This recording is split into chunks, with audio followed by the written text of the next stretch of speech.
ایک بدبخت نے کہا کہ مسلمانوں کو اگر کمزور کرنا ہے تو ان سے 4 چیزیں چھین لی جائیں. 4 چیزیں جب مسلمانوں میں موجود ہیں تو یہ کمزور نہیں ہو سکتے.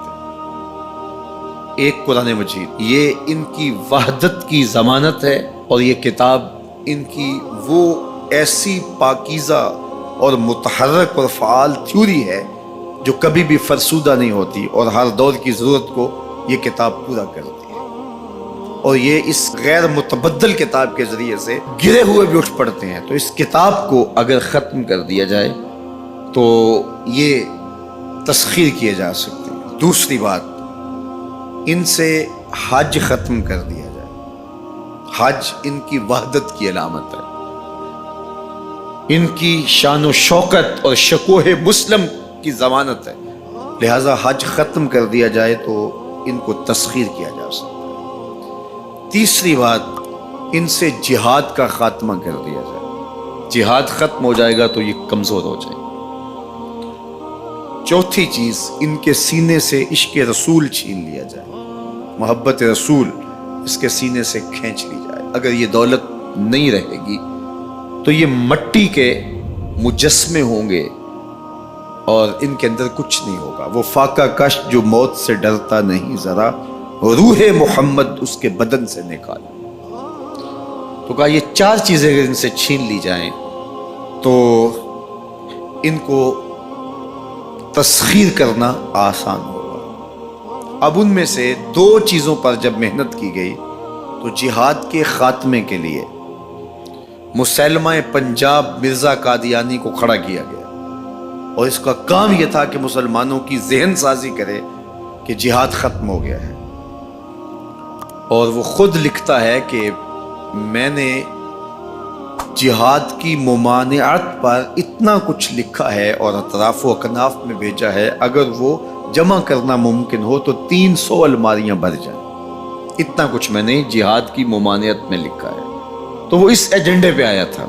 نادیدہ ہاتھ اس کو لے کر کے آئے تھے، اور وہ ایک شخص نہیں تھا، 3 شخص تھے جن کا انٹرویو کیا گیا. سب سے مناسب یہ لگا تو اس کو انہوں نے جو ہے وہ اس کام کے لیے متعین کیا، اور جتنی بھی اس کو مالی ضروریات تھی اور حکومت کی سپورٹ تھی وہ میسر تھی. اسی طرح بہاءاللہ کو حج کے ختم کرنے کے لیے وہاں ایران میں کھڑا کیا ہے، اور اس نے جگہ جگہ کعبۃ اللہ کے ماڈل بنائے اور کہا اتنی دور سفر کر کے جاتے ہو، یہیں گھوم لیا کرو، تمہارا ذوق پورا ہو جائے کرے گا. اب یہ 2 لوگوں کو نادیدہ ہاتھوں نے ان 2 چیزوں کو ختم کرنے کے لیے، جہاد اور حج کو ختم کرنے کے لیے تیار کیا تھا، اور ان کے اوپر اس زمانے کے اندر انہوں نے کروڑوں روپے لگائے تھے.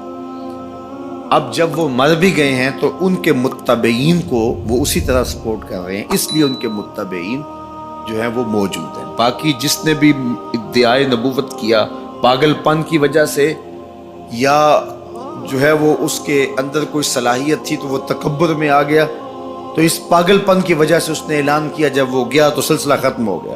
لیکن یہ جو 2 لوگ تھے ان کو باقاعدہ نادیدہ ہاتھوں نے کاشت کیا تھا اور پھر پانی دیا تھا، اور ب یہ کٹ گیا ہے تو نیچے سے ان کی پنیری کو وہ اب بھی جو ہے وہ پانی دے رہے ہیں اور گوڈی کر رہے ہیں، اور مسلمانوں کے اندر رخنہ اندازی کے لیے انہوں نے ہمیشہ ان کو فعال رکھا ہے اور ان کو ہمیشہ وسائل فراہم کر رہے ہیں. اس لیے امت کو ان سے محتاط رہنے کی بہت زیادہ ضرورت ہے، چونکہ یہ نادیدہ ہاتھوں کے مہرے ہیں جو مسلمانوں کو نقصان دینے کے لیے اور ان کے اندر سے ان جذبوں کو ختم کرنے کے لیے جو ہے وہ دن رات کوشاں ہیں، اور مغرب کی جاسوسی اسلامی ممالک سے کر کے جو ہے وہ ان کو فائدہ پہنچاتے ہیں. اور مسلمانوں کے لیے بالخصوص پاکستان کے لیے یہ مرزائی اس قدر خطرناک ہے کہ علامہ اقبال علیہ رحمہ نے اس زمانے میں کہا تھا، ابھی پاکستان بننے جا رہا تھا، آپ نے کہا تھا کہ مرزائی اسلام کے بھی غدار ہیں، پاکستان کے بھی غدار.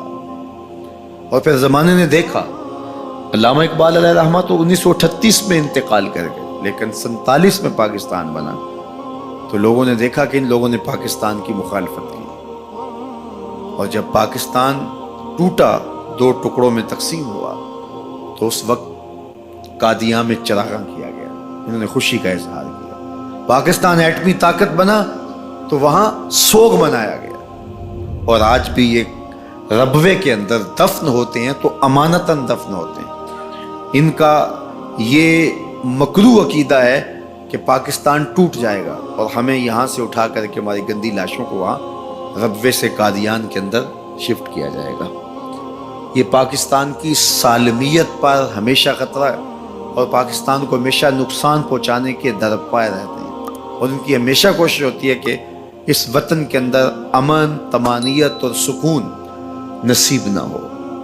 مسٹر بھٹو نے کہا تھا کہ جو حیثیت امریکہ کے اندر یہودیوں کی ہے وہی حیثیت پاکستان کے اندر مرزائی حاصل کرنا چاہتے ہیں۔ حکومت بھلے کس کی بھی ہو، لیکن یہ پاکستان کے اہم مناصب پر فائز ہو کر کے جو ہے وہ پاکستان کو اپنے کنٹرول اور قابو میں لینا چاہتے ہیں۔ لیکن اللہ بھلا کرے ان لوگوں کا جنہوں نے دن رات کی کاوشوں سے، محنتوں سے آئین کے اندر ان کو غیر مسلم قرار دلوایا۔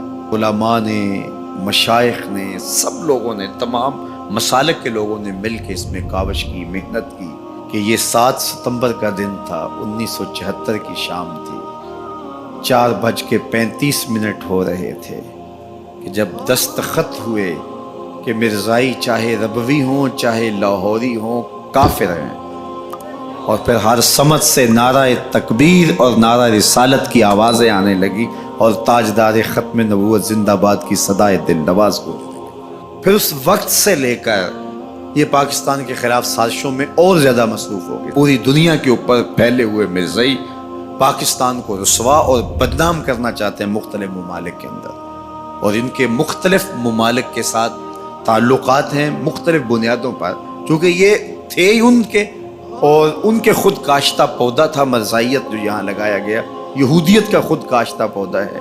لیکن مرزائی یہ نہیں سمجھتے کہ پاکستان یوں ہی نہیں بنا، یہ کسی حادثے کا نتیجہ نہیں تھا، پاکستان محبوب کی نگاہوں کا نتیجہ تھا۔ اللہ کے خاص فضل سے یہ پاکستان ماضی میں چھوڑ گیا، اس لیے یہ مٹنے کے لیے بنا ہی نہیں تھا، قیامت تک قائم رہنے کے لیے بنا۔